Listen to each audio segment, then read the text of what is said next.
This is the Stepping Razor. Yes, man. Broadcasting from X-Live Africa straight into IRFM in Jamaica.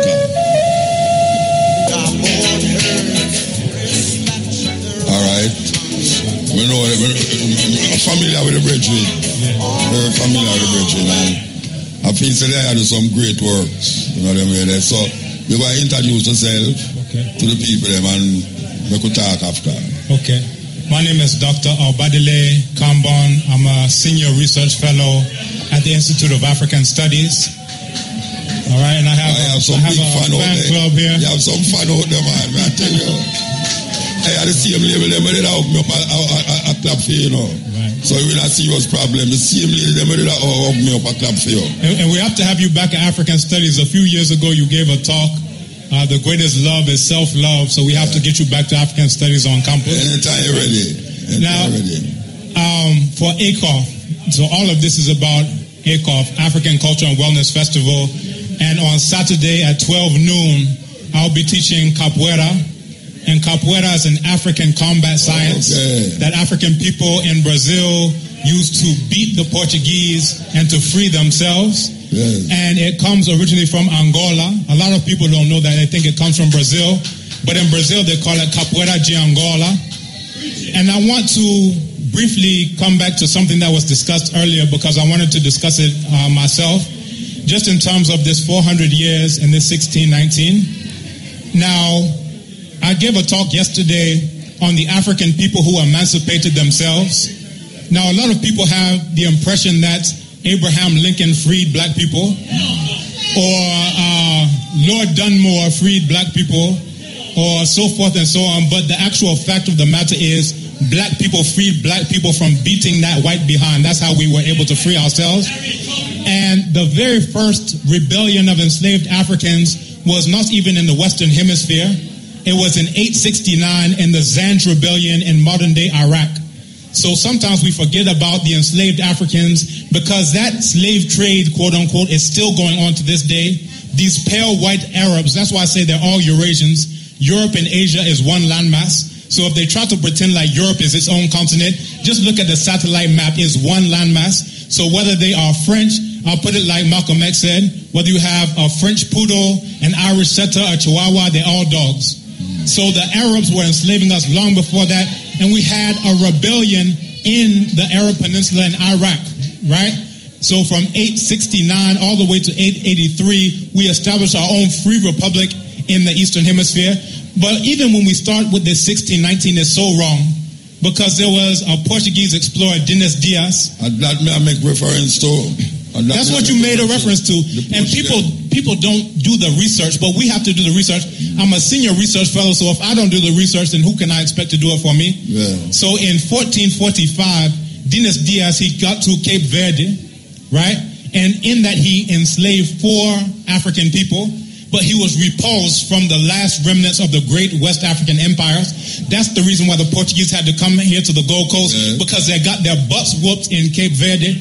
Not the Cape Verde Islands, but the Cape. That's what they came to. So this is 1445. So how do we start our count at 1619 when African people were being enslaved in 1445? We can look at 1526. This is in Spanish Florida. Was now the United States. You have black people who whooped the Spanish behinds and made them had to abandon that settlement there. This is in 1526 in what's now modern day Florida.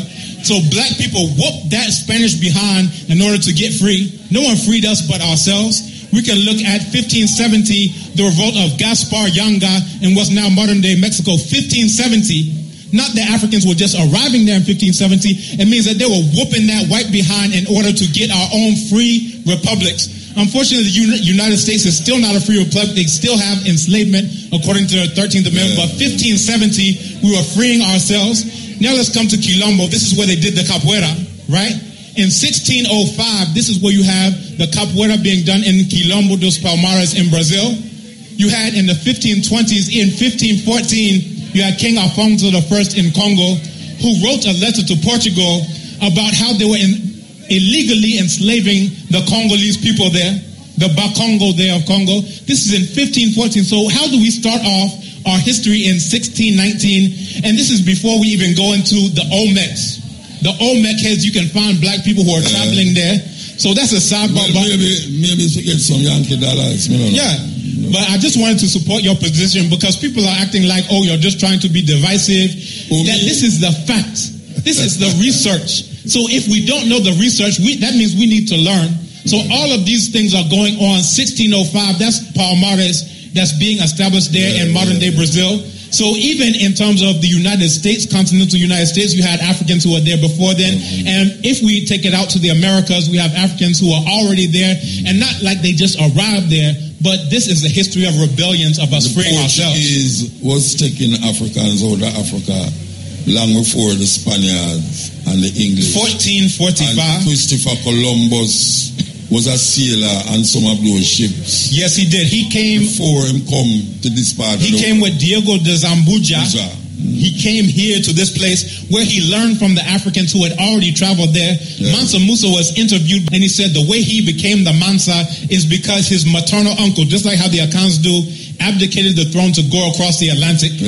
So he said the whole reason why he became a ruler is because his maternal uncle, Abubakar II, sailed across the Atlantic as so many others did, and they left these huge multi-ton boulders, stone heads, to show Africans. There's one called El Negro, has an afro bigger than anyone you will see, and a nose, he looks like you.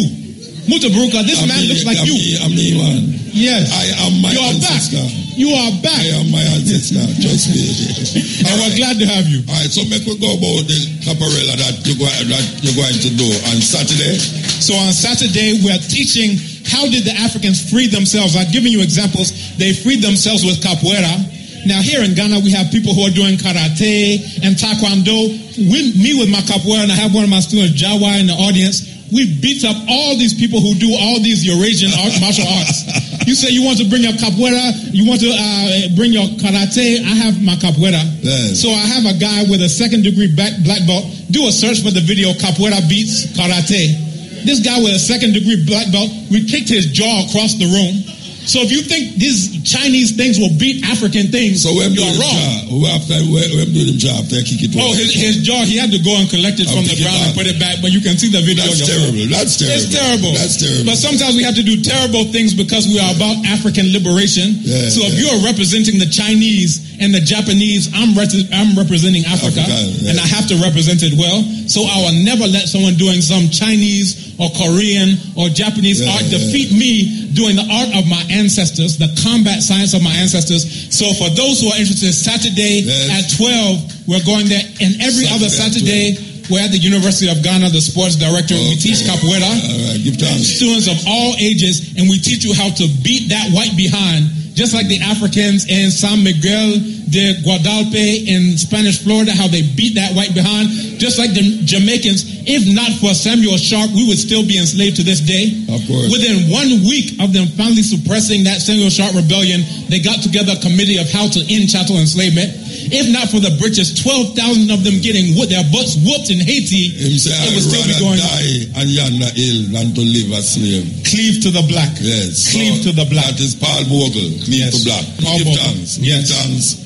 Very spirited. I see the people that love what you talk about. Yes. And we still tell you, cleave to the black.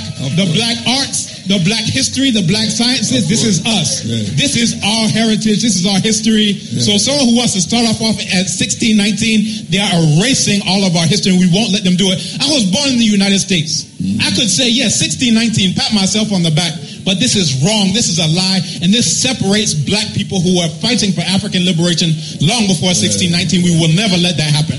Yes, give thanks, brethren. Give thanks. I'm going to tell you, yes. And Jamaican people hear you loud and clear. Trust me, Jamaican people hear you loud and clear, man.